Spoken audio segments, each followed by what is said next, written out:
আজকে আমি আপনাদেরকে জানাবো সূরা ফালাক নাস পড়ে বড়ই পাতায় ফু দিলে কি হয়। আমি আবারও বলছি, সূরা ফালাক এবং নাস পড়ে বড়ই পাতায় ফু দিলে কি হয়। তো প্রিয় ভাই বোনেরা, এই আমলটি করার ক্ষেত্রে আপনার কাছে কোন কোন জিনিস রাখতে হবে, কোন সময় এই গুরুত্বপূর্ণ দামি আমলটি করবেন, কিভাবে আপনি এই আমলটি করবেন, আমি আপনাদেরকে বলে দিচ্ছি।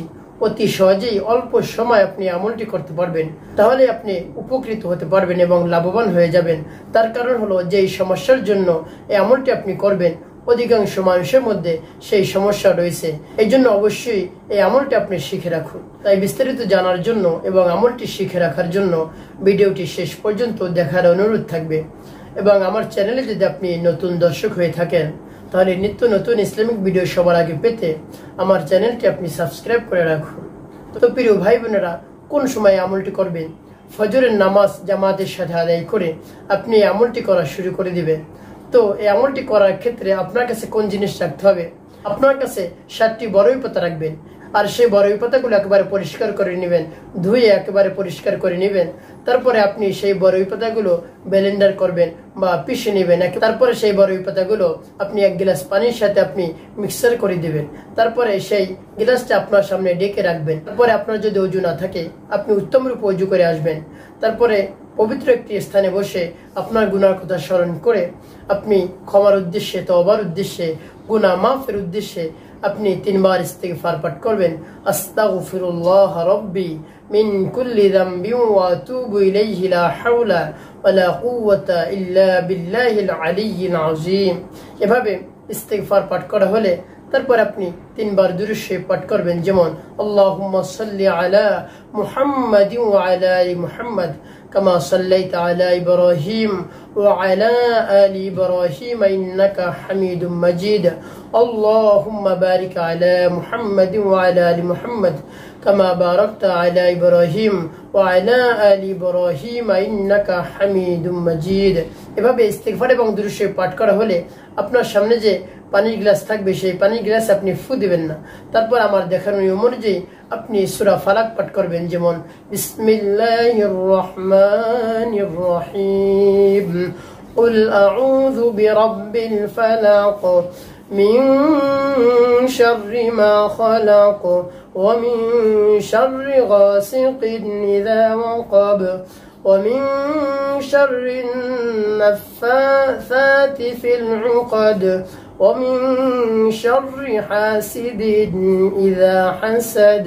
তারপর আপনি সূরা নাস পাঠ করবেন, যেমন বিসমিল্লাহির রহমানির রহিম কুল আউযু বিরাব্বিন নাস মালিকিন নাস ইলাহিন নাস من شر الوسواس الخناس الذي يوسوس في صدور الناس من الجنة والناس।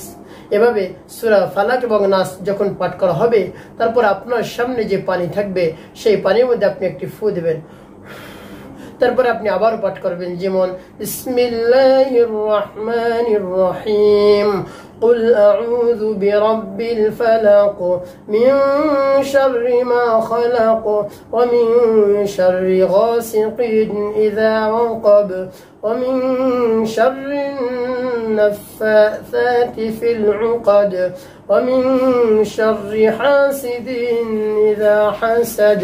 তারপর আপনি সূরা নাস পাঠ করবেন, যেমন বিসমিল্লাহির রহমানির রহিম কুল আউযু বিরাব্বিন নাস মালিকিন নাস ইলাহিন নাস মিন শাররিল ওয়াসওয়াসিল খান্নাস الذي يوسوس في صدور الناس মিনাল জিন্নাতি ওয়ান নাস।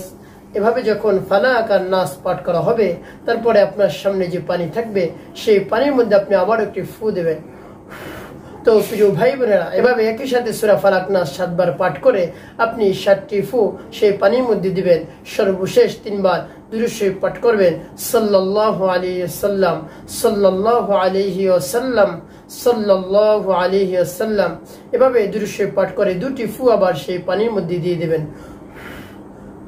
প্রিয় ভাই বোনেরা, এভাবে সূরা ফালাক নাস পড়ে পানিতে ফু দিলে কি হয়, বা কেনই আপনি এই আমলটি করলেন, বা এই পানি আপনি কিভাবে আপনি ব্যবহার করবেন, আমি আপনাদেরকে বলে দিচ্ছি। তো আমি সর্বপ্রথম বলবো, এই পানি আপনি কোন কাজে ব্যবহার করবেন। আপনি এই পানি দিয়ে 7 দিন গোসল করবেন। 7 দিন যদি গোসল করেন তাহলে কি হবে, তাহলে আপনাকে যদি কেউ জাদু করে, তারপরে কুফরি করে থাকে, ব্ল্যাক ম্যাজিক করে থাকে, বা স্বপ্নের মধ্যে যদি আপনাকে কেউ জাদু করে থাকে, খাওয়ানোর মাধ্যমে কোনো কিছু আপনি স্বপ্নের মধ্যে খেয়ে ফেলেছেন, তো সেক্ষেত্রে আপনার সেই জাদু নষ্ট করার জন্য আপনি এভাবে 7 দিন পর্যন্ত গোসল করবেন।